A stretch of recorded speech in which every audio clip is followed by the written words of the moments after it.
വെറും 19-ാം വയസ്സിൽ ലോക ഫുട്ബോളിൻ്റെ വമ്പന്മാരെ പോലും വിറപ്പിച്ച ഒരു പയ്യൻ. ബാഴ്സലോണയുടെയും സ്പെയിൻ ദേശീയ ടീമിൻ്റെയും ചരിത്ര പുസ്തകങ്ങൾ തിരുത്തിയെഴുതിയ ഒരു അത്ഭുത ബാലൻ. അതെ, ലാമിൻ യമാൽ. എന്നാൽ ലാമിൻ യമാലിന് ഇന്ന് കാണുന്ന ഈ പ്രശസ്തിക്കും ലോകമെമ്പാടുമുള്ള ദശലക്ഷക്കണക്കിന് ആ ഫുട്ബോൾ ആരാധകരുടെ കയ്യടികൾക്കും പിന്നിൽ ഒരുപാട് കണ്ണീരിൻ്റെയും സഹനത്തിൻ്റെയും പോരാട്ടത്തിൻ്റെയും ഒരു വലിയ കഥയുണ്ട്. ആരാണ് യഥാർത്ഥത്തിൽ ലാമിൻ യമാൽ? ലാമിൻ യമാലിൻ്റെ ജീവിതകഥ വിശദമായി അറിയാം. ചില ആളുകൾ വിചാരിച്ചു വച്ചിരിക്കുന്നത് ലാമിൻ എന്നത് ആദ്യ പേരും യമാൽ എന്നത് കുടുംബ പേരെന്നൊക്കെയാണ്. എന്നാൽ അതല്ല സത്യം. ലാമിൻ യമാൽ എന്നത് അദ്ദേഹത്തിൻ്റെ ആദ്യ പേര് മാത്രമാണ്. അവൻ്റെ പൂർണ്ണ നാമം എന്ന് പറയുന്നത് ലാമിൻ യമാൽ നസ്രോ യബാന എന്നാണ്. ഈ ഒരു പേര് അവന് ലഭിച്ചതിന് പിന്നിൽ നന്മ നിറഞ്ഞ ഒരു കഥയുണ്ട്. അവൻ ജനിക്കുന്നതിന് മുമ്പ് അവൻ്റെ മാതാപിതാക്കളായ മുനീർ നസ്രോയും ഷീല യബാനയും കടുത്ത സാമ്പത്തിക പ്രതിസന്ധിയിലൂടെയായിരുന്നു കടന്നുപോയിരുന്നത്. വാടക കൊടുക്കാൻ പോലും പണമില്ലാതെ വളരെയധികം പ്രയാസപ്പെട്ട ഒരു കഠിനമായ സാഹചര്യത്തിലൂടെയായിരുന്നു അവർ കടന്നുപോയത്. ആ കഠിനമായ ദിനങ്ങളിൽ അവർക്ക് തണലായത് ലാമിൻ യമാൽ എന്നു പേരുള്ള രണ്ട് നല്ല മനുഷ്യരായിരുന്നു. സുഹൃത്തുക്കളായിരുന്ന അവർ യാതൊരു ലാഭവും പ്രതീക്ഷിക്കാതെ ആ കുടുംബത്തിന് അഭയവും ഭക്ഷണവും എല്ലാം നൽകി സഹായിച്ചു.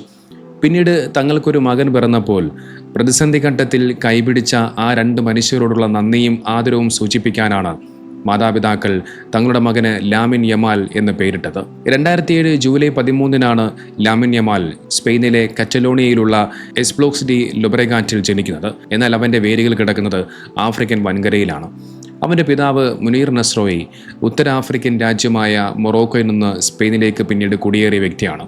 മാതാവ് ഷീല യബാന ഇക്വറ്റോറിയൻ ഗിനിയയിൽ നിന്നുള്ള വ്യക്തിയുമാണ്. ഒരു മുസ്ലിം കുടുംബത്തിൽ ജനിച്ചു വളർന്ന ലാമിൻ യമാൽ തൻ്റെ വിശ്വാസത്തെയും താൻ ജനിച്ചു വളർന്ന ആ രാജ്യത്തെയും എപ്പോഴും അഭിമാനത്തോടു കൂടിയാണ് ലോകത്തിന് മുന്നിൽ കാണിച്ചിട്ടുള്ളത്. നമുക്കറിയാം, ലാമിൻ യമാലിൻ്റെ ബൂട്ടുകൾ പരിശോധിക്കുന്ന സമയത്ത് ആ ബൂട്ടുകളിൽ സ്പെയിനിൻ്റെ ഫ്ലാഗിനൊപ്പം മൊറോക്കോയുടെയും ഇക്വറ്റോറിയൻ ഗിനിയുടെയും പതാകകൾ കൂടി കൊത്തിവെച്ചിരിക്കുന്നത് കാണാൻ സാധിക്കും. കുഞ്ഞായിരിക്കുമ്പോൾ തന്നെ മാതാപിതാക്കൾ വേർപിരിഞ്ഞെങ്കിലും രണ്ടുപേരും മകൻ്റെ വളർച്ചയിൽ വലിയ പങ്കുവഹിച്ചിരുന്നു. എങ്കിലും ലാമിൻ യമാലിൻ്റെ ജീവിതത്തിൽ ഏറ്റവും വഴിത്തിരിവായി മാറിയത് അവൻ്റെ ഉപ്പയുടെ ഉമ്മ, അതായത് വാപ്പുമ്മയുടെ സാന്നിധ്യമായിരുന്നു. സ്പെയിനിലെ മാധാരോ നഗരത്തിലുള്ള റൊക്കഫോണ്ട എന്ന് പറയുന്ന ദരിദ്രവും തൊഴിലാളി വർഗവും ഒക്കെ തിങ്ങിപ്പാർക്കുന്ന പ്രദേശത്താണ് ലാമിൻ യമാൽ വളർന്നത്. കുടിയേറ്റക്കാരും പാവപ്പെട്ടവരും ജീവിക്കുന്ന ആ പ്രദേശത്തെ പലപ്പോഴും ഉയർന്ന വർഗ്ഗക്കാർ വളരെയധികം മോശമായിട്ടായിരുന്നു കണ്ടിരുന്നത്. എന്നാൽ ലാമിൻ യമാൽ തന്റെ ജന്മനാടിനെ നെഞ്ചോട് ചേർത്ത് പിടിച്ചു. നമുക്കറിയാം, ലാമിൻ യമാൽ ഗോളടിക്കുന്ന സമയത്തെല്ലാം വിരലുകൾ കൊണ്ട് കാട്ടുന്ന 304 എന്ന് പറയുന്ന ഒരു ഐക്കോണിക് സെലിബ്രേഷൻ നമുക്ക് കാണാൻ സാധിക്കും. റൊക്കഫോണ്ടയിലെ പോസ്റ്റൽ കോഡായ 08304നെയാണ് അത് സൂചിപ്പിക്കുന്നത്. ഈ യാത്രയിൽ ലാമിൻ യമാലിന് ഏറ്റവും വലിയ തണലായി നിന്നത് അദ്ദേഹത്തിൻ്റെ വാപ്പുമ്മയായിട്ടുള്ള ഫാത്തിമയാണ്. 30 വർഷങ്ങൾക്ക് മുമ്പ് മൊറോക്കോയിലെ ഡാൻജിയറിൽ നിന്ന് സ്പെയിനിലേക്ക് വണ്ടി കയറിയ ധീരയായ ഒരു വനിതയായിരുന്നു ഫാത്തിമ. കഠിനാധ്വാനം ചെയ്ത് കുടുംബത്തെ പോറ്റിയ ഫാത്തിമയാണ് ലാമിന് ശരിയായ വഴി കാണിച്ചു കൊടുത്തത്. തെരുവിൽ പന്ത് കളിച്ച് നടന്നിരുന്ന തൻ്റെ കൊച്ചുമകനെ കൃത്യമായി ഫുട്ബോൾ ട്രെയിനിങ്ങിന് അയച്ചതും അവൻ വഴിതെറ്റി പോകാതെ കാത്തു സൂക്ഷിച്ചതുമെല്ലാം ഈ ഫാത്തിമ ഉമ്മയാണ്. ആ കാലഘട്ടത്തിൽ കുടുംബം വലിയ സാമ്പത്തിക ബുദ്ധിമുട്ടുകൾ നേരിട്ടിരുന്നുവെങ്കിലും യമാലിനെ സംരക്ഷിക്കാനും അവൻ്റെ ഫുട്ബോൾ മോഹങ്ങൾക്ക് പൂർണ്ണ പിന്തുണ നൽകാനും അവർ എപ്പോഴും കൂടെയുണ്ടായിരുന്നു.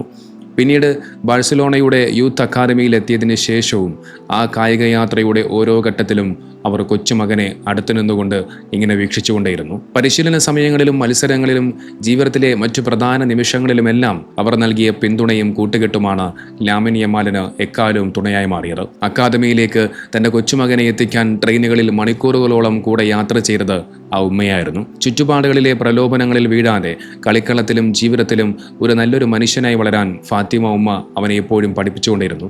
യമാൽ ലോകം മുഴുവനും അറിയപ്പെടുന്ന പ്രശസ്തനായ ശേഷവും റൊക്കഫോണ്ടയിലെ തൻ്റെ പഴയ വീടും ചുറ്റുപാടും ഉപേക്ഷിച്ചു മാറാൻ ഫാത്തിമ ഉമ്മ തയ്യാറായിട്ടില്ല. ഇന്നും തൻ്റെ ജീവിതത്തിലെ ഏറ്റവും വലിയ വഴികാട്ടിയായി ലാമിൻ യമാൽ കാണുന്നത് ഫാത്തിമയാണ്. 7-ാം വയസ്സിലാണ് ബാഴ്സലോണയുടെ വിഖ്യാതമായ ലാ മാസിയ എന്ന് പറയുന്ന അക്കാദമി ലാമിൻ യമാലിൻ്റെ അപാരമായ കഴിവ് തിരിച്ചറിയുന്നത്. ഇടംകാലുകൊണ്ട് അവൻ പന്തിൽ തീർക്കുന്ന മാജിക് കണ്ട കോച്ചുമാർ അത്ഭുതപ്പെട്ടു. ഇവിടെ മറ്റൊരു രസകരമായ ഒരു കാര്യം കൂടി പറഞ്ഞു വയ്ക്കാം.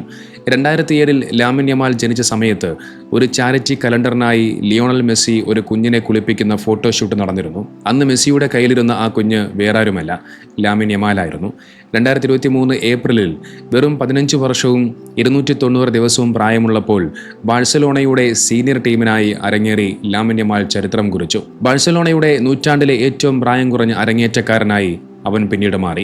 2024 യൂറോ കപ്പാണ് ലാമിൻ യമാലിനെ ലോകത്തിന് നെറുകയിലേക്ക് എത്തിച്ചത്. 17 തികയുന്നതിന് തലേന്ന് ഫ്രാൻസിനെതിരായ സെമിഫൈനലിൽ ബോക്സിന് പുറത്തുനിന്ന് അവൻ തൊടുത്ത ആ ഒരു ലോങ് റേഞ്ചർ ഗോൾ യൂറോ കപ്പിന്റെ ചരിത്രത്തിലെ തന്നെ ഏറ്റവും മനോഹരമായ ഗോളുകളിൽ ഒന്നായി മാറി. യൂറോ കപ്പിൽ കളിക്കുന്ന ഏറ്റവും പ്രായം കുറഞ്ഞ താരം, ഗോളടിക്കുന്ന ഏറ്റവും പ്രായം കുറഞ്ഞ താരം, അസിസ്റ്റുകൾ നൽകുന്ന താരം തുടങ്ങിയ റെക്കോർഡുകളെല്ലാം ലാമിൻ യമാൽ തച്ചുടച്ചു. സ്പെയിൻ ചാമ്പ്യന്മാരായപ്പോൾ ടൂർണമെന്റിലെ മികച്ച യുവതാരത്തിനുള്ള പുരസ്കാരവും ലാമിൻ യമാൽ സ്വന്തമാക്കി. തെരുവുകളിലെ ദാരിദ്ര്യത്തിൽ നിന്നും വംശീയ അധിക്ഷേപങ്ങളിൽ നിന്നും തൻ്റെ കഴിവും കഠിനാധ്വാനവും കൊണ്ടും ലോക ഫുട്ബോളിൻ്റെ സിംഹാസനത്തിലേക്ക് നടന്നു കയറിയ ലാമിൻ യമാൽ ഇന്ന് ദശലക്ഷക്കണക്കിന് യുവാക്കൾക്ക് വലിയ പ്രചോദനമാണ്. പണവും പ്രശസ്തിയും ലോകത്തിന് നാനാഭാഗത്തു നിന്നും ഒഴുകിയെത്തുമ്പോഴും താൻ വിശ്വസിക്കുന്ന ദൈവത്തിന് മുന്നിൽ ശിരസ് നമിക്കാൻ അവനൊരിക്കലും മടിക്കാറില്ല. മൈതാനത്ത് കളി ജയിക്കുമ്പോൾ അഹങ്കരിക്കാനല്ല, നേരെ മറിച്ച് സൃഷ്ടാവിന് നന്ദി പറയാനാണ് ലാമിൻ യമാൽ പഠിച്ചത്. പ്രതിസന്ധികളിലൂടെയും ദാരിദ്ര്യത്തിലൂടെയും കടന്നുപോയി ലോകത്തിന്റെ നെറുകയിലേക്ക് എത്തുമ്പോൾ തനിക്ക് ഈ കഴിവ് നൽകിയത് പടച്ചവനാണെന്ന തിരിച്ചറിവാണ് സുജൂദിലൂടെ പലപ്പോഴും ലാമിൻ യമാൽ കാണിക്കുന്നത്. ഓരോ മത്സരത്തിന് മുമ്പും പ്രാർത്ഥിച്ചുകൊണ്ട് മൈതാനത്തേക്ക് ഇറങ്ങുന്ന ലാമിൻ യമാലിനെ നമുക്ക് പലപ്പോഴും കാണാൻ സാധിക്കും. ഗോളടിക്കുമ്പോഴും വിജയിക്കുമ്പോഴും ആ നന്ദി പ്രകടനം പരസ്യമായി തന്നെ നിർവഹിക്കാറുണ്ട്. ലാമിൻ യമാലിന്റെ വിജയത്തിന് പിന്നിൽ അദ്ദേഹത്തിന്റെ വാപ്പുമ്മ ഫാത്തിമയുടെ കൈകളുണ്ട്. മൊറോക്കോയിൽ നിന്ന് സ്പെയിനിലേക്ക് കുടിയേറിയ ഫാത്തിമ ഉമ്മയാണ് ലാമിൻ യമാലിനെ ചെറുപ്പത്തിൽ സംരക്ഷിച്ചതും അവൻ വഴിതെറ്റിപ്പോകാതെ കാത്തുസൂക്ഷിച്ചതും. ഓരോ കളിക്ക് മുമ്പും ഫാത്തിമ തൻ്റെ ചെറുമകന് വേണ്ടി പ്രാർത്ഥിക്കുമായിരുന്നു. സ്പെയിനിന്റെ ദേശീയ ടീമിനായി കളിക്കുമ്പോഴും സ്വന്തം മൂല്യങ്ങൾ കൈവിടാതിരിക്കാൻ ലാമിൻ യമാലിനെ പ്രാപ്തനാക്കിയത് ആ ഉമ്മയുടെ ശിക്ഷണമായിരുന്നു. ജനിച്ച നാടിനെയും വീടിനെയും തൻ്റെ സമുദായത്തെയും മറക്കാത്ത ഒരു നല്ല മനുഷ്യനായി ലാമിൻ യമാൽ വളർന്നത് ആ ഉമ്മയുടെ പ്രാർത്ഥനകളുടെ ഫലമാണ്.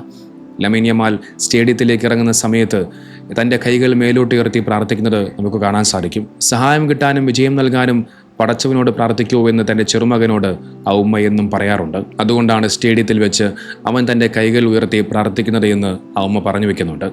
ആ ഉമ്മയുടെ വാക്കുകൾ നമുക്കൊന്ന് കേൾക്കാം.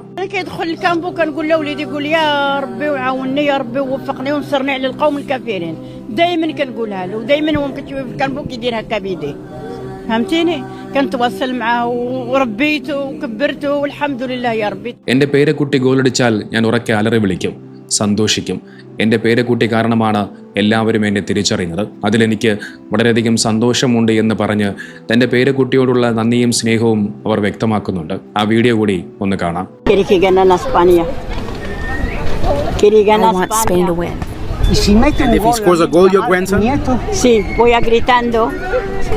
I'm going to scream, I'm going to shout, I'm going to do a lot of things. His grandmother, Fatima Nasraoui, and his 15-year-old cousin Rayan watched from a nearby bench. Yo gracias a mi nieto, de verdad gracias. Me deja a mí, conozco todo el mundo. Yo feliz. Gracias. പല പ്രധാനപ്പെട്ട പൊതുചടങ്ങുകളിലും വാപ്പുമ്മയുടെ കൈപിടിച്ച് നടക്കുന്ന lamin യമാലിനെയാണ് പലപ്പോഴും നമുക്ക് കാണാൻ കഴിയുന്നത്. തൻ്റെ ജീവിതത്തിലെ ഏറ്റവും നിർണായകമായ അവസരങ്ങളിലെല്ലാം തൻ്റെ വാപ്പുമ്മ ഒപ്പമുണ്ടാകണമെന്നാണ് ലാമിൻ യമാൽ എപ്പോഴും ആഗ്രഹിക്കുന്നത്. ബാഴ്സലോണയുടെ ആസ്ഥാനത്ത് നടന്ന ഒരു സുപ്രധാന കരാർ ഒപ്പിടൽ ചടങ്ങിൽ തൻ്റെ വാപ്പുമ്മ വന്നെത്തുന്നതുവരെ യമാൽ കാത്തിരുന്നത് അവർ തമ്മിലുള്ള ആഴത്തിലുള്ള സ്നേഹബന്ധത്തിൻ്റെ ഏറ്റവും വലിയ ഉദാഹരണമാണ്. ഇന്ന് ലാമിൻ യമാൽ വെറും ഒരു ഫുട്ബോൾ കളിക്കാരൻ മാത്രമല്ല, ലോകമെമ്പാടുമുള്ള ദശലക്ഷക്കണക്കിന് വരുന്ന കുടിയേറ്റ മുസ്ലിം കുട്ടികളുടെ പ്രതീക്ഷയുടെ പ്രതീകം കൂടിയാണ്. സ്വന്തം ഐഡന്റിറ്റിയിൽ അഭിമാനിച്ചുകൊണ്ട് തന്നെ ലോകത്തിന് നെറുകയിലെത്താമെന്ന് അവൻ തെളിയിച്ചു.